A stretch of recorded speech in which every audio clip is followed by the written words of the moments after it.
ሰላም ጤና ይስጥልን። እውነታውን በመፈተሽ ፈጣንና እውነተኛ መረጃዎችን ወደ እናንተ የሚያደርሰው የፈጠነ ሚዲያ ነው። ዛሬ ትንተና ፕሮግራማችን በዓለም አቀፍ ደረጃና በሀገራችን ኢትዮጵያ ውስጥ የተከሰቱ ሁለት አበይትና አንገብጋቢ ጉዳዮች ይዘንላችሁ ቀርበናል። መጀመሪያው ዜናችን በአሜሪካና በኢራን መካከል ያለው ዲፕሎማሲያዊ ፍጥጫ የዓለምን የነዳጅ ገበያ እንዴት በድንገት እንዳናወጠውና ዋጋው ላይ ከፍተኛ ማሽቆልቆል እንዳስከተለ እንመለከታለን። መቀጠልም በትግራይ ክልል አዲስ ወታደራዊ አፈሳና የግዳጅ ምልመላ እየተካሄደ ነው የሚል የትግራይ ዲሞክራሲያዊ ስምረት ያወጣውን አስቸኳይና አሳሳቢ መግለጫ በጥልቀት እንመረምራለን።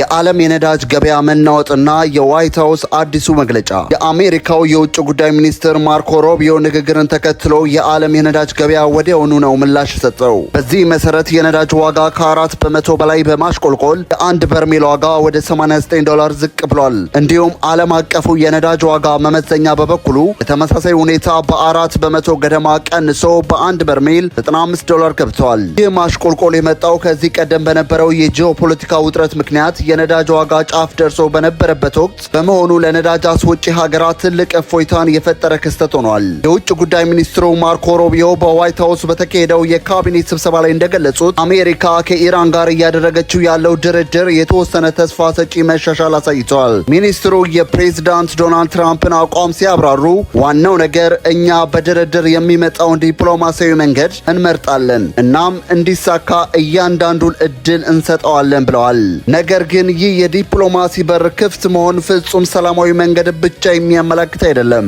ሩቢዮ አክለውም እንዳሉት ፕሬዝዳንት ትራምፕ ለዲፕሎማሲ ቅድሚያ ቢሰጡም ያ የማይሰራ ከሆነ ግን ዋሽንግተን ሌሎች አማራጮች እንዳሏት አስገንዝበዋል። ይህ ሌሎች አማራጮች የሚለው ቃል በዲፕሎማሲው ዓለም ወታደራዊ እርምጃን ሊያመላክት የሚችል ጠንካራ ማስጠንቀቂያ እንደሆነ ተንታኞች ይስማማሉ። ይህ የዋጋ መቀነስ በድንገት የተከሰተ ሳይሆን ከጀርባው ትልቅ የፖለቲካ ቁርጠኝነት ያለበት ጉዳይ ነው። ቀደም ሲል የሮይተርስ የዜና ወኪል የኢራን መንግስታዊ ቴሌቪዥንን ጠቅሶ እንደዘገበው ኢራን ከአሜሪካ ጋር ስምምነት ላይ በደረሰችበት በአንድ ወር ጊዜ ውስጥ በሆርሙዝ የባህር ወሽመጥ የንግድ ትራፊክን ወደ ቅድመ ጦርነት ደረጃ ለመመለስ ቁርጠኝነቷን አሳይታለች። የሆርሙዝ ወሽመጥ የዓለም ሲሶ የነዳጅ ጫፍ መርከቦች የሚያልፉበት እጅግ ወሳኝ መስመር በመሆኑ እዚህ ቦታ ላይ ሰላም መውረዱ የነዳጅ አቅርቦት ስጋትን በእጅጉ ቀርፎታል። ገበያው ዋጋውን የቀነሰውም ይህንን ተስፋ በማየት ነው። የዶናልድ ትራምፕ አስተዳደር በኢራን ላይ የሚከተለው የከፍተኛ ጫና ስልት በአንድ በኩል ማዕቀብን ማጥበቅ ሲሆን፣ በሌላ በኩል ደግሞ ጠንካራ ስምምነት ላይ መድረስ ነው። የማርኮ ሩቢዮ መግለጫ የሚያሳየው አሜሪካ ጦርነት ውስጥ ከመግባት ይልቅ በኢኮኖሚ ጫናዎች አማካኝነት ኢራንን ወደ ድርድር ጠረጴዛ ማምጣት መቻሏልና አሁን ደግሞ ፍሬያማ ስምምነት ላይ ለመድረስ ፍላጎት እንዳላት ነው። ውድ የፈጠነ ሚዲያ ተመልካቾች የዓለም የነዳጅ ገበያና የዋሽንግተን ዲፕሎማሲያዊ አካሄድ የዓለምን ኢኮኖሚ በዚህ መልኩ እየቀየረ ይገኛል። ይህ በእንዲህ እንዳለ ወደ ሀገራችን ወቅታዊና አንገብጋቢ ጉዳይ ስናመራ ደግሞ ሰሜን ኢትዮጵያ ሌላ አዲስ የፖለቲካና የደህንነት ውጥረት እያገረሸ መሆኑን የሚጠቁሙ መረጃዎች እየወጡ ነው። በትግራይ ዲሞክራሲያዊ ስምረት የተሰጠው አስቸኳይ መግለጫ። የትግራይ ዲሞክራሲያዊ ስምረት ግንቦት 19 ቀን 2018 ዓ.ም ባወጣው ይፋዊ መግለጫ በትግራይ ክልል አዲስ ጦርነት ለመክፈት በማሰብ ሰፊ የወጣቶች አፈሳና የግዳጅ ወታደራዊ ምልመላ እየተካሄደ መሆኑን አጥብቆ አውግዟል። ፓርቲው በመግለጫው ላይ እንዳሰፈረው የትግራይ ሕዝብ ካለፈው አውዳሚ ጦርነት፣ ሞት፣ መፈናቀልና ከፍተኛ የኢኮኖሚ ውድቀት ገና ሙሉ በሙሉ ሳያገግም አንድ ኋላ ቀር ቡድን ወጣቱን በሌላ ዙር የእልቂት ጦርነት እየማገደ ይገኛል። ይህ ድርጊት በፌዴራል መንግስቱና በህወሓት መካከል የተደረሰውን የፕሪቶሪያውን የሰላም ስምምነት በቀጥታ የሚጥስና ክልሉን መልሶ ወደ ቀውስ የሚከት ነው ብለዋል።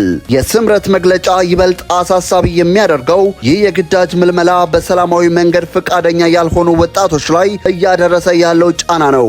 በመላው ትግራይ በተለያዩ ወረዳዎች ጦርነት ይብቃን፣ ሰላምን እንፈልጋለን በማለት ድምጻቸውን ያሰሙ ወጣቶች ከፍተኛ ድብደባ እየተፈጸመባቸው እንደሆነ፣ በየእስር ቤቱም እየታገቱ እንደሚገኙ እንዲሁም አንዳንዶቹንም ህይወታቸውን እያጡ መሆኑን ፓርቲው በይፋ አጋልጧል። ይህ ብቻ አይደለም። የልጆቻቸውን በግዴታ መውሰድ የተቃወሙ ምስኪንና እናቶች ሳይቀሩ የድብደባና የእስር ሰለባ የሆኑ መሆናቸውን መግለጫው ያትታል። በግዴታ የተወሰዱ ወጣቶችም የት እንደደረሱ ሳይታወቅ የስልጠና ማዕከላት ውስጥ በጥብቅ ወታደራዊ ጥበቃ ስር ተዘግቶባቸው እንደሚገኝ ተገልጿል። ፓርቲው ይህንን ድርጊት የሻዕቢያ አምባገነናዊ ስርዓት በትግራይ እንዲደገም አንፈቅድም በማለት የገዢውን አካል አካሄድ ከኤርትራው የግዴታ ወታደራዊ አገልግሎት ጋር አመሳስሎታል። የፕሪቶሪያው ስምምነት ዋነኛ ግብ የትግራይ ኃይሎችን ትጥቅ መፍታትና ወደ ሰላማዊ ህይወት መመለስ ነበር። አሁን ግን አዲስ ወታደራዊ ምልመላ መካሄዱ በፌዴራል መንግስቱና በትግራይ ጊዜያዊ አስተዳደር መካከል ያለውን አለመተማመን ከፍ ሊያደርገው ይችላል።